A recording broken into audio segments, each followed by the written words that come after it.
नमस्कार मित्रांनो, स्वागत आहे तुमच्या लाडक्या चॅनल वरती द देशभक्त.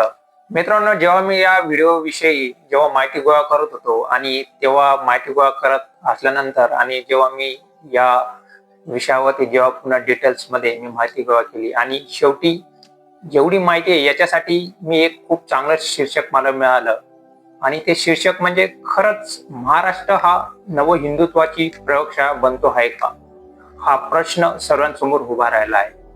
हा प्रश्न माझ्यासाठी उभा राहिलेला आहे, हा प्रश्न बघणाऱ्या प्रत्येक श्रोत्यासाठी उभा राहिलेला आहे की खरंच महाराष्ट्र हा नवहिंदुत्वाची प्रयोगशाळा बनतो आहे का. मित्रांनो, जेव्हापासून छावा हा सिनेमा प्रदर्शित झाला आहे तेव्हापासून औरंगजेब महाराष्ट्रात पूर्ण चर्चेत आलेला आहे. म्हणजे सोमवारी 17 मार्चला विश्व हिंदू परिषद आणि बजरंग दल या हिंदू संघटनांनी छत्रपती संभाजीनगर जवळ म्हणजे असलेल्या खुलदाबाद येथे असलेली 18व्या शतकातील जी औरंगाबादची कबर होती ती हटवून टाकण्याची मागणी करत नागपुरात आंदोलने केली. दिवसा निदर्शने झाली, परंतु रात्री परिस्थिती चिघळली. महाल या शहराच्या मध्यवर्ती भागात आणि आसपासच्या परिसरात तणाव निर्माण झाला. अनेक घरांवर दगडफेक झाली, दुकानांची तोडफोड झाली, वाहने जाळली गेली, काही जण जखमी सुद्धा झाले. म्हणजे खरं बघायला म्हटलं तर त्या तणावाची कंपनं अजूनही हवेत असताना पोलिसांनी तपास सुरू केला आहे. त्या पूर्ण कल्पनेची जी जबाबदारी आहे तिथल्या पोलिसांनी स्वीकारली आहे आणि त्यांनी तो तपास सुरू केलेला आहे. या घटनेला पूर्वनियोजित म्हणत अनेकांना अटक करण्यात आली आहे. अटक सत्र अद्याप सुरू आहे. पण या सगळ्यांचे पडसाद सर्वत्र विधिमंडळापासून तर राज्यभरातल्या रस्त्यांवर पडल्यानंतर आता प्रश्न विचारला जातो की तो जो 1707 मध्ये मृत पावलेला औरंगजेबला पुन्हा जाहीर चर्चेत का आणले जात आहे. जो औरंगजेब 1707 मध्ये वारला, पुन्हा त्या औरंगजेबाला जाहीर चर्चेत का आणले जात आहे, हा प्रश्न सर्वांसमोर उभा राहिलेला आहे.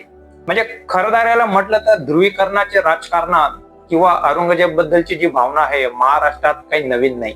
गेल्या काही वर्षात राज्यात विविध शहर आणि ग्रामीण भागात जातीय जो तणाव आहे याच्या अनेक घटना ज्या आहेत त्या घडल्या आहेत आणि त्याच्या केंद्रस्थानी औरंगजेबचा विषय मध्ये आला आहे. तर महाराष्ट्रासाठी हिंदुत्व काही नवीन नाही. ज्यांनी हा शब्द आणि त्याची व्याख्या केली असं मानलं जात आहे ते विद्या सावरकर इथलेच आणि हिंदुत्वाचं काम करणारी राष्ट्र संघासारखी संघटनाही इथं स्थापन झाली, हे आपल्याला विसरून चालणार नाही. आक्रमक हिंदुत्वाचं राजकारण केलेल्या बाळासाहेब ठाकरेंच्या शिवसेना ही महाराष्ट्रातच पाहिली गेली. तसं बघायला गेलं तर विविध ठिकाणी विविध धार्मिक तणाव असला तरी विशेषतः म्हणजे 1992 ते 93 मध्ये जी बाबरी विध्वंसानंतर मुंबईत उसळलेल्या दंगली, तर ही सुमारे 11.56% जी मुस्लिम लोकसंख्या जी आहे महाराष्ट्रात ती असताना सुद्धा जो आपला महाराष्ट्र आहे हा एक शांततापूर्ण प्रदेश म्हणून ओळखला जात होता. म्हणूनच अलीकडच्या काळात धार्मिक तणावाच्या अनेक घटनांनी महाराष्ट्रातील अनेकांना चिंताग्रस्त केले आहे आणि त्यांना प्रश्न विचारण्यास भाग पाडले आहे की राजकीय उद्देशानं महाराष्ट्रातल्या हिंदुत्वाच्या प्रयोगशाळेत रूपांतरित केलं जात आहे का. म्हणजे खरं म्हणायला गेलं तर हा प्रश्न खरंच योग्य आहे की खरंच राजकीय उद्देशानं महाराष्ट्रातला जो हिंदुत्वाच्या प्रयोगशाळेत महाराष्ट्राला रूपांतरित केलं जात आहे का, हा प्रश्न प्रत्येकासमोर उभा राहिलेला आहे, प्रत्येकाच्या मनात येत आहे. म्हणजे खरं बघायला गेलं तर जे नागपुरात जे काही चालू आहे याच्या आधी महाराष्ट्रात ते कधी घडलेलं नव्हतं. सोमवारी नागपूरमध्ये जे घडलं त्यामागे सध्या औरंगजेबावर सुरू असलेल्या वादाचे कारण असल्याचं म्हटलं गेलं. औरंगजेबाने महाराष्ट्राशी असलेल्या ऐतिहासिक संबंध, त्यात आजही गुंतलेल्या भावना, हे सगळं त्यामध्ये आहे. हा मुघल सम्राट त्याच्या काळात भारताचे अनेक भाग जिंकू शकला, परंतु छत्रपती शिवाजी महाराज यांनी स्थापन केलेलं स्वराज्य तो जिंकू शकला नाही आणि ते आपल्याला विसरूनही चालणार नाही. इतिहासात एक क्रूर राज्यकर्ता अशी औरंगजेबची प्रतिमा, पण त्याचे सर्वोत्तम कृत्य शिवाजीचे पुत्र छत्रपती संभाजी यांना छळून मारणे हे आजही इतिहास जाणणाऱ्या मराठी लोकांना संताप आणते. ती भावना आजही महाराष्ट्रात जिवंत आहे. विकी कौशल मुख्य भूमिकेत असलेला लक्ष्मण उतेकर दिग्दर्शित जो छावा मूवी आहे हा अलीकडेच प्रकाशित झालेल्या चित्रपटाच्या केंद्रस्थानी हा विषय बनला आहे. छावा या चित्रपटाने महाराष्ट्रीय सार्वजनिक चर्चेत औरंगजेबाला पुन्हा आणलं आहे. त्यात तयार झालेल्या एका प्रकारच्या भावनिक लाटेत काही हिंदुत्ववादी संघटना रस्त्यावर उतरून राज्याच्या मातीसाठी औरंगजेबाची कबर जी आहे ती हटवण्याची मागणी करत आहे. छावा चित्रपटानं छत्रपती संभाजी महाराजांचा इतिहास लोकांसमोर आणला आणि त्यांच्या भावना जागा झाल्या.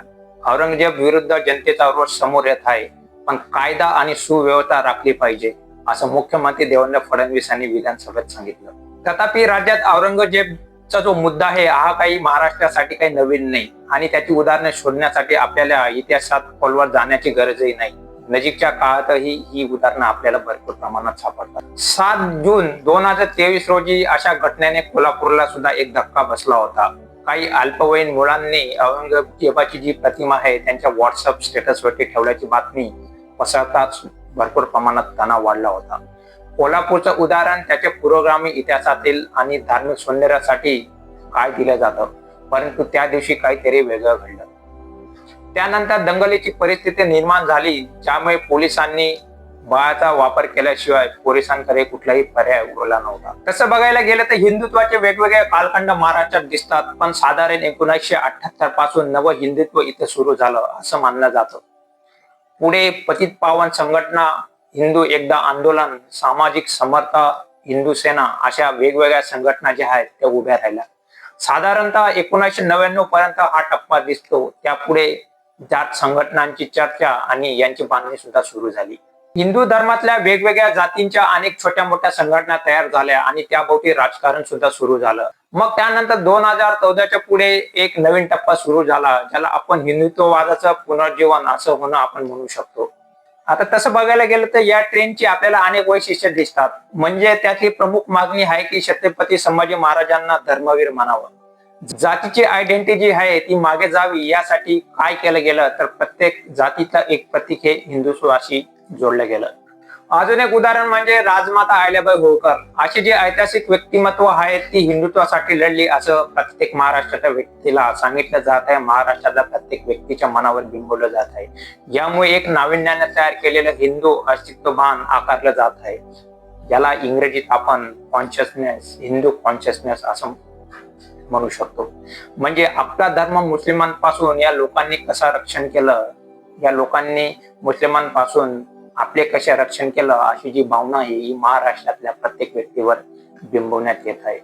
अशी नवी जाणीव ती आहे असं आपण म्हणू शकतो. याच्यामध्ये एक गोष्ट नोंद घेण्यासारखी आहे ती म्हणजे गेल्या काही वर्षांमध्ये जे तणावाचे प्रसंग राज्यात निर्माण झाले त्यापैकी बरेच जण इंस्टाग्राम पोस्ट किंवा व्हॉट्सअप जे स्टेटस आहे किंवा इतर कोणत्याही जे सोशल मीडियाचे प्लॅटफॉर्म आहे त्या पोस्ट नंतर आलेल्या प्रतिक्रिया होत्या. औरंगजेब किंवा टिपू सुलतान सारखी जी ऐतिहासिक व्यक्तिमत्व अनेकदा या वादाचं जे कारण आहे ही बनली आहे. 2023च्या जून महिन्यात अहिल्यानगर म्हणजे तेव्हाचे अहमदनगर येथे काही तरुणांनी मिरवणुकीत औरंगजेबाचे पोस्टर दाखवले. मुस्लिमांची मोठी संख्या असलेल्या शहरात व्हिडिओ व्हायरल झाल्यामुळे तणाव पसरला आणि पोलिसांना कारवाई करावी लागली. त्यानंतरच्या काही दिवसात आणि महिन्यात राज्यात विविध भागात तणावाच्या अशा अनेक घटना घडल्या, ज्याच्यामध्ये नाशिक, अकोला, जळगाव, मुंबई, छत्रपती संभाजीनगर या यादीत सामील झाले. परंतु शहर ही एकमेव ठिकाणं नव्हती. हे प्रकार ग्रामीण भागात सुद्धा घडले. आता उदाहरण घेऊया आपण सातारा जिल्ह्यातील पुसेसावे गावाचं. ज्या पुसेसावे गावात जी घटना घडली याच्यामुळे सर्वांना धक्का बसला. 10 सप्टेंबर 2023 रोजी सोशल मीडियावरील एका वादग्रस्त स्टेटसमुळे या गावात तणाव निर्माण झाला. त्यानंतर एका जमावाने स्थानिक मशिदीवर हल्ला केला, ज्यामुळे काही जण जखमी झाली आणि एकाचा मृत्यू सुद्धा झाला. दगडफेकीत नूर हसन शिखरगाल यांना आपला जीव गमवावा लागला. पोलिसांनी नंतर या प्रकरणात 37 आरोपींना अटक केली. मे महिन्यात अहिल्यानगर पासून 60 किलोमीटर अंतरावर असलेलं आणि गांधीवादी बाळासाहेब भारदे यांचं गाव म्हणून ओळखलं जाणारे शेगाव हे गाव धार्मिक तणावामुळे बातम्यांमध्ये आलं. छत्रपती संभाजी महाराजांच्या जयंतीनिमित्त मिरवणूक गावाच्या मध्यवर्ती भागातून निघाली. अचानक दोन्ही जमावांकडून एकमेकांवर दगडफेक सुरू झाली. संचारबंदी धावावी लागली आणि मगच परिस्थिती नियंत्रणात आली. 2024च्या निवडणुकापूर्वी अशा अनेक घटना अधूनमधून घडल्या. राजकीय आरोप प्रत्यारोप खेळ त्यांच्यासोबत सुरू होत्या. तत्कालीन उपमुख्यमंत्री आणि आता मुख्यमंत्री असलेले भाजपचे नेते देवेंद्र फडणवीस म्हणाले की अचानक महाराष्ट्रातील विविध जिल्ह्यांमध्ये औरंगजेबाच्या अवलती निर्माण झाल्या आहेत. ते औरंगजेबाचा फोटो दाखवतात, तो सोशल मीडिया स्टेटस म्हणून ठेवतात आणि त्यामुळे समाजात दुर्भावना तयार होते, तणाव निर्माण होतो आणि त्याच्या मागे कोण आहे हे आपण शोधून काढू. आता याच्या मागे जे राजकीय निरीक्षक आहे यांचा असा विश्वास आहे की निवडणुकांपूर्वी अशा घटनांमुळे राजकीय ध्रुवीकरण झाले. हे अगदी बरोबर आहे की महाराष्ट्र ही हिंदुत्वाची नवीन प्रयोगशाळा आहे असं म्हणायला हरकत नाही. तुम्ही नोट करू शकता की गेल्या 2 वर्षापासून हे भाजप आणि संघ परिवाराच्या लक्षात आलं की हिंदू आणि मुसलमान तेढ निर्माण केल्याशिवाय आपल्याला इथे प्रतिसाद मिळणार नाही. त्यांच्या या समाजाची खात्री त्यांना लोकसभा निवडणुकीनंतर झाली, कारण लोकसभा निवडणुकीत त्यांना महाविकास आघाडीमुळे पराभव पत्करावा लागला. त्यानंतरचे बटंगे तो पटंगे किंवा हे के तो सेफ है या घोषणा पद्धतशीरपणे प्रचारात आल्या. आता ज्या विधानसभा निवडणुका झाल्या त्यात भाजपा प्रणित महाराष्ट्रातील युतीला मोठं बहुमत मिळालं. त्यात हिंदू मुसलमान हा मुद्दा होताच, लाडकी बहीण वगैरे हे वरवरती होतं, पण धार्मिक भावनेचा पद्धतशीरपणे आणलेला अंडरकट या निवडणुकीत आपल्याला दिसून येतो. मित्रांनो, पुढे 2024च्या मध्यात झालेल्या लोकसभा निवडणुकीनंतर महाराष्ट्रात चर्चा रंगली ती कथित वोट जिहादची. या लोकसभा निवडणुकीत महाराष्ट्र भाजपला म्हणावं तसं यश मिळालं नाही. सत्ताधारी पक्षाने त्यांचे अनेक विद्यमान खासदार गमावले आणि ते 48 पैकी फक्त 9 जागा जिंकू शकले. एकीकडे असे विश्लेषण केले गेले की संविधान बद्दलच्या मुद्द्यांमुळे राज्यातील भाजपच्या परफॉर्मन्सवर मोठा परिणाम झाला. तो निकालामध्येही दिसला. म्हणजे पक्षाचं विश्लेषण मात्र असं होतं की मतदान दरम्यान मुस्लिम मतांचे विरोधात ध्रुवीकरण झाल्याने त्यांना नुकसान झालं. एकीकडे राज्यात मराठा आरक्षणाच्या मुद्द्यामुळे हिंदू मतं एकत्र राहिली नाहीत, परंतु अल्पसंख्याक मते तशीच राहिली. म्हणून विधानसभा निवडणुकीपूर्वी वोट जिहाद हा शब्द वारंवार वापरला गेला. लोकसभा निवडणुकीत कोल्हापूर येथे झालेल्या एका कार्यक्रमात देवेंद्र फडणवीस म्हणाले, लोकसभा निवडणुकीत वोट जिहाद कसा केला जातो हे आपण सर्वांनी पाहिलंय.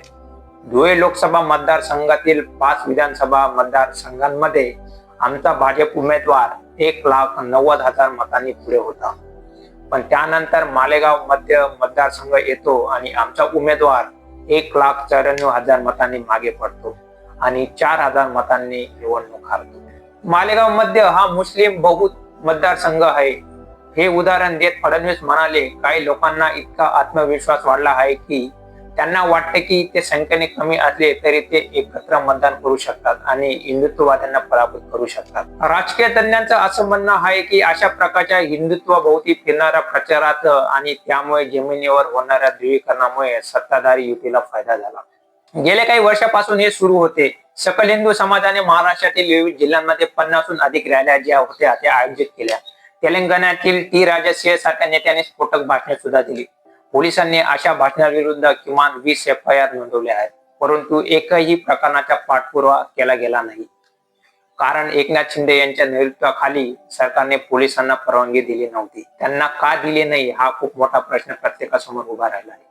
या मोर्चांमध्ये एकामागून एक वादग्रस्त विधाने बाहेर आली. या मोर्चांनी त्यांची भूमिका बजावली असताना काही राजकीय व्यक्तींनी आक्रमक भाषणे आणि विधाने करून त्यांची भूमिका बजावली. सध्या बातम्यांच्या केंद्रस्थानी असलेले असं एकच नाव म्हणजे भाजप आमदार नितीश राणे. माजी केंद्रीय मंत्री आणि महाराष्ट्राचे माजी मुख्यमंत्री राणा नेने यांचे पुत्र राणे हे त्यांच्या वादग्रस्त विधानामुळे अलीकडेच हिंदुत्वाचे पोस्टर बॉय बनले आहेत. 2024 मध्ये तिसऱ्यांदा विधानसभेवर निवडून आलेले ते सध्या देवेंद्र फडणवीस यांच्या मंत्रिमंडळात मत्स्य व्यवसाय आणि बंदर मंत्री आहेत. राणेंची वादग्रस्त भाषणे निवडणुकीच्या खूप आधीपासून सुरू झाली. व्यवसायात मुस्लिमांवर बहिष्कार टाकण्यापासून ते पोलिसांनी त्यांच्या विरुद्ध कारवाई करण्याचे आव्हान देण्यापर्यंत त्यांची भाषणे सुरूच राहिली. टीका होऊनही पक्षाने त्यांच्या विरुद्ध कधीही कारवाई केली नाही.